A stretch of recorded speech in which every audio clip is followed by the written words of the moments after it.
Retournement de situation dans Koh Lanta, le feu sacré ce mardi 30 mai sur TF1. Les dernières filles de la saison, Julie et Tania, s'allient et font tomber le plus stratège des garçons, Quentin. Julie revient pour Télé Loisirs sur cette stratégie.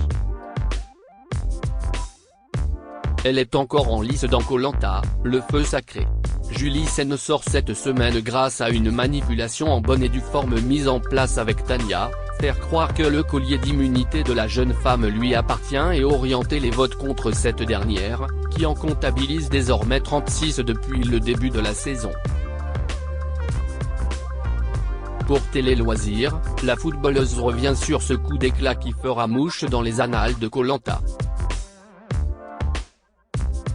Et qui lui permet d'aller à la course d'orientation la semaine prochaine. Julie, Koh Lanta 2023, Tania me dit de foncer. Télé Loisirs, cette stratégie du collier vous offre une place dans le carré final.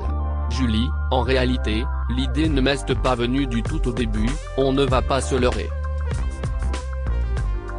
L'alliance masculine était forte et les garçons avaient une réelle volonté d'avancer ensemble. Je savais pertinemment que l'élimination se jouerait entre Tania et moi et j'optais plus pour Tania parce que ça avait toujours été le cas jusque-là. Je pensais avoir des affinités assez fortes avec eux. Et puis je me suis rendu compte que je devenais la cible. En plus, je sonde Frédéric et il me dit qu'il va voter contre moi donc j'ai des certitudes. On voit bien que je suis assez stressé dans l'épisode, je suis sous tension. J'ai cherché un collier pendant des heures, c'est très compliqué et il y a un facteur chance important. Je devais penser autrement. Une stratégie comme celle-ci n'aurait pas été possible sans l'annonce de Tania qui me dit qu'elle a un collier. Pourquoi vous le dit-elle? Quoi avait-elle à y gagner? Je suis d'abord étonné parce qu'elle n'est pas obligée de le faire. Je pense aussi qu'elle a peut-être une réelle volonté de sortir Quentin. Stratégiquement si est dans son intérêt parce qu'elle lui a fait confiance et qu'il a revoté contre elle, dans l'épisode diffusé mardi 23 mai, note de la rédaction. Je ne sais pas ce qu'il se passe dans sa tête à ce moment-là mais elle me donne une indication précieuse et je réfléchis, je sais que je suis sur la sellette et que clairement c'est moi qui vais partir. Que pouvais-je faire? L'idée vous est venue directement? Quand Tania me donne cette info précieuse, je vais discuter avec elle pour voir si ce à quoi je pense est faisable pour elle et si elle en a envie, c'est comme ça que ça commence en fait. C'est presque instinctif, je n'ai pas besoin de réfléchir tant que ça, c'est presque une évidence qui s'offre à moi. Je partage mon idée avec Tania, et elle me dit de foncer. De son côté, elle est déjà sauvée. Et je suis la seule à savoir qu'elle a un collier. Donc j'essaie de mettre à mal son image devant les autres et c'est comme ça que démarre tout doucement la stratégie. Julie dévoile son regret dans Koh Lanta, le feu sacré, on a souvent envie de rendre les coups. Aviez-vous 100% confiance en elle? Parce qu'elle avait des raisons de vous en vouloir. Bizarrement et malgré tout, oui. Je ne me pose pas la question sur le moment. Je me dis qu'elle peut aussi le dire aux garçons mais pour être honnête, je n'y pense pas. Et je fonce.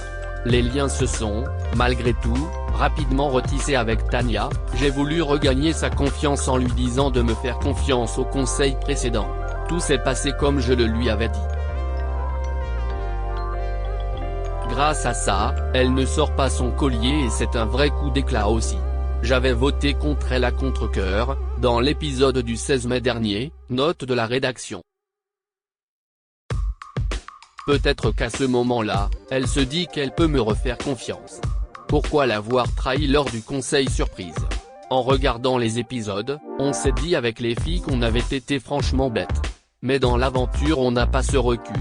Comme Laura avait voté contre Nicolas et moi, lors de l'épisode des destins liés diffusé le 9 mai, note de la rédaction, elle se sentait de trop sur le camp. Elle était très mal de nous avoir trahis en nous mentant droit dans les yeux. Et puis il y a ce truc à Koh Lanta qui est dommage, c'est qu'on a souvent envie de rendre les coups, sans avoir le recul nécessaire de penser stratégiquement. À ce conseil surprise, il n'y avait pas de stratégie établie. Laura gagne, elle est immunisée et c'est bien pour elle parce qu'elle était la suivante à partir. Je savais pertinemment que le seul garçon qu'elle allait sauver était Quentin. Elle avait eu un confort avec lui et ils avaient tissé des liens en même temps qu'elle avait rompu ceux avec Nicolas et moi. Par ailleurs, elle n'avait jamais eu des liens très forts avec Tania. De son côté, Tania avait tissé des liens avec Frédéric lors des destins liés. Quoi avez-vous pensé à ce moment-là? J'ai tout de suite calculé comme ça parce que je me trouvais en difficulté. J'analyse tout ce qui s'est passé précédemment et je me dis que je n'ai pas le choix. Laura et Nico vont voter Tania. Elle avait déjà un vote contre elle donc j'ai voté contre elle de façon purement stratégique. Je m'étais aussi dit que je voterais contre la personne qui finirait dernière de l'épreuve. Et comme c'était Tania, c'était facile. Ça me crève le cœur parce que je sais qu'elle va m'en vouloir. Et puis je pensais qu'elle allait voter contre moi. Du coup, je me retrouve bête. Julie, Koh Lanta, au sujet de Tania, j'ai trouvé étrange qu'elle ne partage pas le repas avec nous. Vous avez découvert lors de la diffusion que Tania vous avait privé des courriers. Lui en voulez-vous? Je ne lui en veux pas parce que j'avais dit que ce n'était pas grave si je n'avais pas mon courrier. Sur une fin d'aventure, on a vraiment besoin d'énergie et donc de manger. Quentin le voulait vraiment pour avoir des nouvelles de sa petite fille. Ce qui s'est passé semble logique. Je suis contente qu'elle rapporte les denrées et qu'elle les partage. J'ai été surprise d'apprendre ce qu'elle avait réellement gagné, note de la rédaction, et en même temps je comprends son niveau de stress au conseil précédent. Tout m'apparaît plus clair, je comprends qu'elle n'en parle à personne car elle se serait tiré une balle dans le pied. Le fait qu'elle ait une arme défensive, qu'elle arrive à trouver ce collier, c'est tout à son honneur et c'est très bien joué. Personne n'avait vu qu'elle cherchait le collier d'immunité la semaine dernière? Non, mais je la regarde bizarrement quand elle part faire un tour. J'ai trouvé étrange qu'elle ne partage pas le repas avec nous. J'ai un questionnement que je garde pour moi. Je me demande d'où elle s'en va, ce qu'elle fait, mais je ne vais pas plus loin car le conseil est tellement rodé pour le soir même que je me dis qu'il n'y a pas lieu de réfléchir. C'est finement joué même si ça paraît évident quand on regarde l'épisode à la télé. Personne ne se demande pourquoi elle ne partage pas le dîner avec nous. Ça paraît assez gros. Quand elle essaie d'avoir des infos pour chercher son collier parce qu'elle ne sait pas où se trouve l'Occident, je ne suis pas du tout dans le truc.